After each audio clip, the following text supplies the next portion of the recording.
Close neck blouse stitch ಮಾಡಬೇಕಾ friends? So ನೋಡಿ ಯಾವ ರೀತಿ ಕಟಿಂಗ್ ಮಾಡೋದು ಅಂತ ಫುಲ್ ಡೀಟೇಲ್ ಆಗಿ ನಾನೀಗ ಹೇಳ್ತಿದ್ದೇನೆ. ಸೊ ಯಾರಿಗೆಲ್ಲ ಕಲೀಲಿಕ್ಕುಂಟು ನೋಡಬಹುದು. ನೋಡಿ, ನಿಮ್ಮ ಬ್ಲೌಸ್ ಉದ್ದ ಎಷ್ಟಿದೆ ಅಷ್ಟು ಉದ್ದ ಕಂಪಲ್ಸರಿ ತಗೊಳ್ಳಿ. ನನ್ನ ಉದ್ದ ಇರೋದು 15, ಸೊ ನಾನು 16 ತಗೊಂಡಿದ್ದೇನೆ. ಶೋಲ್ಡರ್ ಎಷ್ಟೇ ಇರಲಿ, ನಾವು ಶೋಲ್ಡರ್ 7.5 ಅಥವಾ 7 ಕಂಪಲ್ಸರಿ ಇಷ್ಟೇ ತಗೊಳ್ಬೇಕು. ನನ್ನದು 40 ಚೆಸ್ಟ್ ಇರೋದ್ರಿಂದ ನಾನು 7.5 ತಗೊಂಡಿದ್ದೇನೆ ಫ್ರೆಂಡ್. 7.5 ಶೋಲ್ಡರ್ ತಗೊಂಡಿದ್ದೇನೆ. ಮತ್ತೆ ಇದರ ಆರ್ಮೋಲ್ ಉದ್ದ ಕೂಡ ನಾನು 7.5ನೇ ತಗೊಂಡಿದ್ದೇನೆ. ಸೊ ಆರ್ಮೋಲ್ ರೌಂಡು ಎಷ್ಟಿದೆ ಅಂತ ನಾನು ನಿಮಗೆ ಆಮೇಲೆ ಹೇಳ್ತೇನೆ.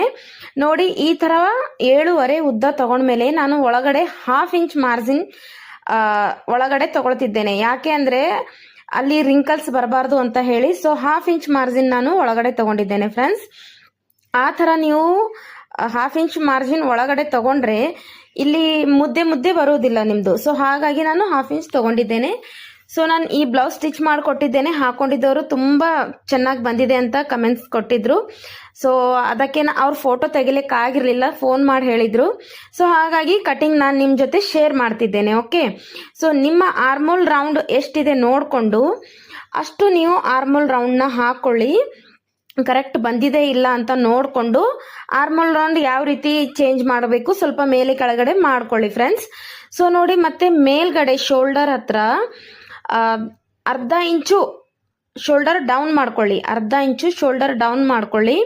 ಕ್ಲೋಸ್ ನೆಕ್ ಆಗಿರೋದ್ರಿಂದ ನಾವು ನೆಕ್ ಜಾಸ್ತಿ ದೊಡ್ಡದು ಮಾಡೋದಿಲ್ಲ. ಸೊ ನಾವು ಅಗಲದಲ್ಲಿ 2.5 ತಗೊಂಡಿದ್ದೇನೆ, ಉದ್ದದಲ್ಲಿ 1.5 ತಗೊಂಡಿದ್ದೇನೆ ನಾನು ಕೊರಳು. ಓಕೆ, ನೀವು ಸಹ ಅಷ್ಟೇ ತಗೊಳ್ಳಿ, ಅದಕ್ಕಿಂತ ಜಾಸ್ತಿ ಏನು ತಗೊಳ್ಳಿಕ್ಕೆ ಹೋಗಬೇಡಿ ಫ್ರೆಂಡ್ಸ್. ಮತ್ತೆ ನೋಡಿ, 1/2 ಇಂಚ್ ಶೋಲ್ಡರ್ ಅಲ್ಲಿ 1/2 ಇಂಚ್ ತಗೊಂಡು ಇಲ್ಲಿ ನಾವು ಎಲ್ಲಿ ಡಾಟ್ ಕೊಡಬೇಕು ಅಂತ ಹೇಳಿ ಮೊದಲೇ ಮಾರ್ಕ್ ಮಾಡ್ತಿದ್ದೇನೆ. ನೋಡಿ, ಅರ್ಧಂಬರ್ಧ ಹೊಲೆಯವ್ರು ಇದ್ದಿದ್ರೆ ಅವರಿಗೆ ಗೊತ್ತೇ ಆಗತ್ತೆ. ಸೊ ಬಿಗ್ನರ್ಸ್ ಇದ್ರೆ ಸ್ವಲ್ಪ ಕನ್ಫ್ಯೂಷನ್ ಆಗತ್ತೆ ಎಲ್ಲಿ ಡಾಟ್ ಹಾಕಬೇಕು ಅಂತ ಹೇಳಿ. ಶೋಲ್ಡರ್ ಹತ್ರ ಅರ್ಧ ಮಾಡ್ಕೊಂಡ್ಬಿಟ್ಟು ಈ ರೀತಿ ಡಾಟ್ ಪಾಯಿಂಟ್ ತೆಕ್ಕೊಳ್ಳಿ ಫ್ರೆಂಡ್ಸ್. ನೋಡಿ, ಬ್ಯಾಕ್ ಪಾರ್ಟ್ ಅಂತೂ ರೆಡಿ ಆಗಿದೆ.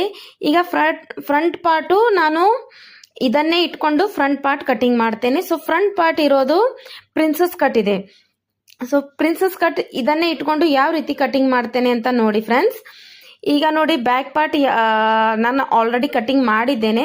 ಸೊ ಅದನ್ನೇ ಇಟ್ಕೊಂಡು ಕರೆಕ್ಟಾಗಿ ನೀಟಾಗಿ ಅದು ಯಾವ ರೀತಿ ಇದೆ ಅದೇ ರೀತಿ ಮಾರ್ಕ್ ಮಾಡ್ಕೊಳ್ತೇನೆ ಮೊದಲು. ಓಕೆ, ಮಾರ್ಕ್ ಮಾಡ್ಕೊಂಡ್ಬಿಟ್ಟು ನೋಡಿ, ಆ ಕಡೆ 1/2 ಇಂಚ್ ನಾನು ಹುಕ್ಕು ಮತ್ತೆ ಕಾಜುಗೋಸ್ಕರ ಅಂತ ಹೇಳಿ 1/2 ಇಂಚ್ ಎಕ್ಸ್ಟ್ರಾ ಬಿಟ್ಟಿದ್ದೇನೆ.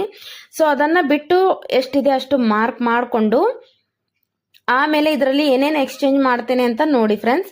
1/2 ಇಂಚು ಕೆಳಗಡೆ ನಾನು ಎಕ್ಸ್ಟ್ರಾ ಬಟ್ಟೆ ತಗೊಳ್ತಿದ್ದೇನೆ ಹೊಲಿಯಕ್ಕೆ ಅಂತ ಹೇಳಿ. ಸೊ ಫ್ರಂಟ್ ಅಲ್ಲಿ ಸ್ವಲ್ಪ 1/2 ಇಂಚ್ ಎಕ್ಸ್ಟ್ರಾ ತಗೊಳ್ಳೇಬೇಕು, ನಾನು ತಗೊಳ್ತೇನೆ. ಓಕೆ, ಮತ್ತೆ ನೋಡಿ, ಆರ್ಮೋಲ್ ಎಷ್ಟಿದೆ ಅಷ್ಟು ಕರೆಕ್ಟ್ ಆಗಿ ಮಾಡ್ಕೊಂಡ್ಬಿಟ್ಟು ನೀಟಾಗಿ ಈ ತರ ಮಾಡಿಕೊಂಡು 1/2 ಇಂಚ್ ಒಳಗಡೆಯಿಂದ ಲೂಸ್ ಕೊಡಬೇಕಲ್ಲ. ಸೊ ಫ್ರಂಟ್ ಆರ್ಮೋಲ್ ಕಟಿಂಗ್ ಮಾಡಬೇಕು ಅಂತ ಹೇಳಿ ಅದು ನಾನು ಆ ರೀತಿ ಕೊಟ್ಟಿದ್ದೇನೆ. ಮತ್ತೆ ನೋಡಿ, ಫ್ರಂಟ್ ಅಲ್ಲಿ ಉದ್ದ ನಾನು ಜಾಸ್ತಿ ತಗೊಂಡಿಲ್ಲ, ಯಾಕೆಂದ್ರೆ ಕ್ಲೋಸ್ ನೆಕ್ ಇದೆ.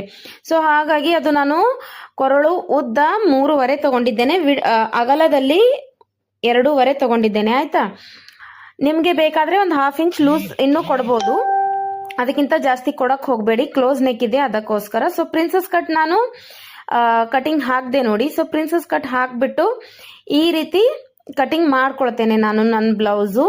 ಪ್ರಿನ್ಸಸ್ ಕಟ್ ಅದರದ್ದೇ ಸಪ್ರೇಟ್ ಆದ ಒಂದು ವಿಡಿಯೋ ಮಾಡ್ತೇನೆ, ಯಾರಿಗೆಲ್ಲ ನೋಡ್ಲಿಕ್ಕಿದೆ, ಕಟಿಂಗ್ ಇಷ್ಟ ಆಯ್ತು ಅನ್ನೋರಿಗೋಸ್ಕರ ಮಾತ್ರ ಅಷ್ಟೇ ನಾನು ಆಮೇಲೆ ಮಾಡ್ತೇನೆ, ಬೇಕು ಅಂತ ಹೇಳಿದವರಿಗೆ. ಆಯ್ತಾ, ಈ ರೀತಿ ನೋಡಿ ನನ್ನ close neck cutting full ready ಆಯ್ತು. ಸೊ ಇದನ್ನ ನಾನು ಸ್ಟಿಚ್ ಮಾಡಿಕೊಟ್ಟಿದ್ದೇನೆ ಅಂತ ಹೇಳಿದ್ದೆ. ನನ್ನ ಕಸ್ಟಮರ್ ಅಂತೂ ತುಂಬಾ ಖುಷಿ ಆಗಿದ್ರು.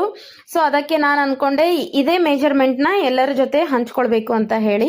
ಸೊ ಈ ರೀತಿ ಕಟಿಂಗ್ ನಿಮ್ಗೆ ಯಾವ ರೀತಿ ಅನ್ನಿಸ್ತು ಅಂತ ನನಗೆ ಹೇಳಿ. ನಿಮ್ಗೂ ಸಹ ಹೊಲಿಬೇಕಂದ್ರೆ ಈ ರೀತಿ ಕಟಿಂಗ್ ಮಾಡ್ಕೊಂಡು ಹೊಲ್ದು ನೋಡಿ ಫ್ರೆಂಡ್ಸ್, ತುಂಬಾ ಚೆನ್ನಾಗಿ ಬರುತ್ತೆ.